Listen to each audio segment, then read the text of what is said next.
كانت ممكن أن تحسن من أداء المنتخب المغربي، خصوصا التغييرات اللي كانت غير منظمه. انا اظن بان خروج مرابط وخروج الصيباري كان لازم هو الاول يخرجوا هاد اللاعبين الاثنين، والاحتفاظ بابراهيم دياز وأناحي اللي كانوا افضل في المباراه، اللي كان ممكن كيشكلوا خطوره اكثر. ريتمانا يدخل من بعد بن صغير والرحيمي.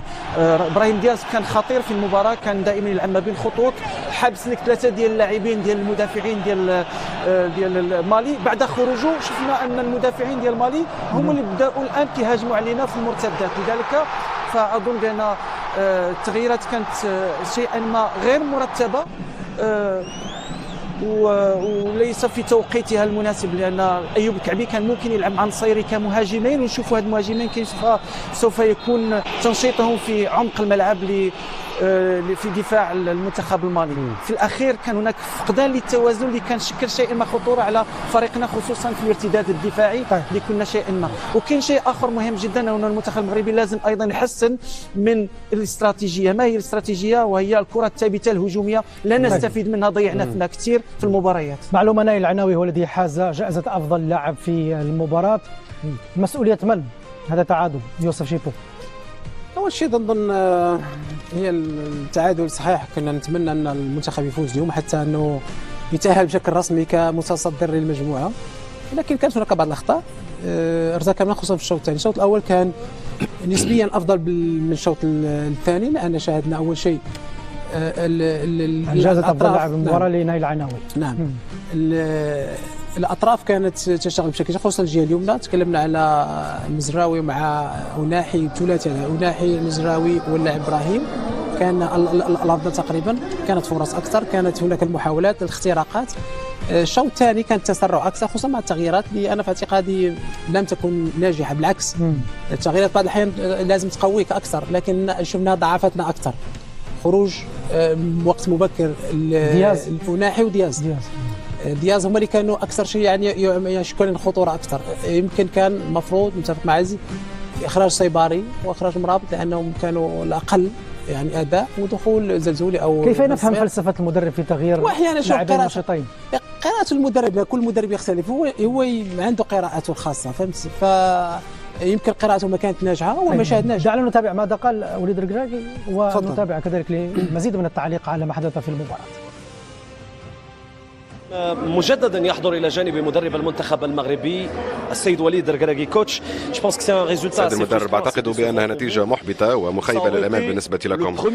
كان سيكون ربما هذا اول اختبار حقيقي وكان كذلك وصعبا جدا.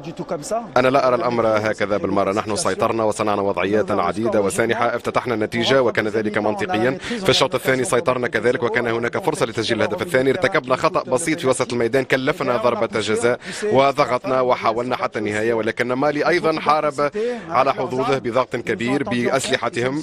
انتظروا الهجمات المرتده، كان لديهم فرصه لم تؤدي الى شيء في النهايه. كنا نستحق الفوز بكل صراحه في هذه المباراه، ولكن كما اقول دائما مع مباريات من مستوى عال جدا كما هو الحال اليوم، الفرص القليله يجب ان نستغلها، وهذا ما لم نفعله. اتمنى وافضل ان تاتي هذه المباراه الان، لان هذا يطمئننا بالنسبه لصلابتنا عندما نسيطر ويبرز شخصيتنا كذلك، ونحن نحسن المستوى شيئا فشيء. هذه المباراة ستساعدنا كي نتحسن ونتطور، والأهم هو فوز المباراة القادمة كي ننهي في المركز الأول. هناك مباريات في المجموعة ومباريات إقصاء مباشر. أنا إيجابي أكثر منكم بصراحة. مدرب المالي قال بأن الأمر كان أفضل بالنسبة لهم وأن مالي فاز بصراع وسط الميدان.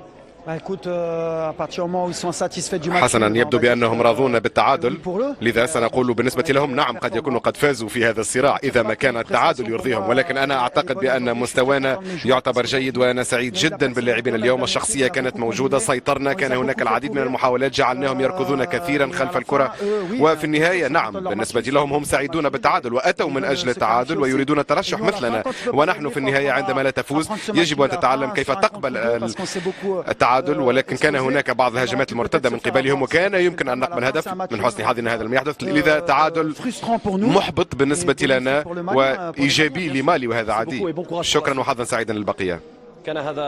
قبل هذه المباراة كنا نقول أن المنتخب المغربي يعاني من المنتخبات التي تركن الحافلة في الدفاع، ولكن يوسف أدعوك تواصل، أيضا يعاني من المنتخبات التي تلعب كرة القدم ومنضبطة تكتيكيا. لا في مالي تكلمنا عليه قبل المباراة، قلنا أنا مختلف عن الجزائر، هناك عناصر قوية وعناصر متمرسة ولاعبين تقريبا كلهم يلعبون في أوروبا، بالتالي عنده خبرة وعنده تجربة معروفة الكرة المالية دائما. لكن الشوط الثاني كان مختلف صراحة، ما شاهدناش أشياء جيدة خصوصا كما قلت بعد التغييرات، وهذه الفرصة ضمن هذه اللي لو سجلناها مع بعد الشوط الكعبي هذه يسجلها الكعبي، لكن لك بعض بطء من اتخاذ القرار، كان متاخر بعض الشيء، لو تسجلت هذه ستكون هناك مباراه اخرى، لكن ما شفناش الانسيابيه دائما في العطاء خصوصا الشوط الثاني، الضغط، الفرص، التسديد على المرمى من بعيد، العرضيات. انا اعتقد ان هذا اختبار لشخصيه الفريق، نتيجه فقط، اختبار لشخصيه الفريق يعني في مسيرته فيما بعد. نعم، وكيف ستكون ردة فعل. وانا اتفق معه في حاجه واحده، وليد قال ان هي كما قلت اختبار لشخصيه الفريق كيف ستكون ردة فعل في المباراه المقبله ضد المنتخب الزامبي. ليس اختبار للمدرب، لانه حتى القرارات التي اخذها المدرب يبدو انها كانت مؤثره. شوف خصوصا يعني احنا كجمهور كمشاهدين او ناحي مبكرا او نقاد، نعم احنا نشوفوا، احنا شفنا المباراه، بالعكس انا شفت ضعفت الفريق اكثر من النواحي الهجوميه، وما شاهدناش الخطوره، ما شاهدناش هذيك الانسيابيه في العطاء خصوصا لكن في بعض الاحيان حتى الاخطاء دفاعيا، انا حتى خطا يميق صراحه ضربه جزاء مش بهذيك الطريقه، فهذا انت لاعب كبير ولاعب عنده خبره وتجربه وتعمل التاكلين داخل مربع العمليات، لان كان هناك لاعب اخر مزراوي كان ياتي، كان لا داعي لهذاك التاكلين.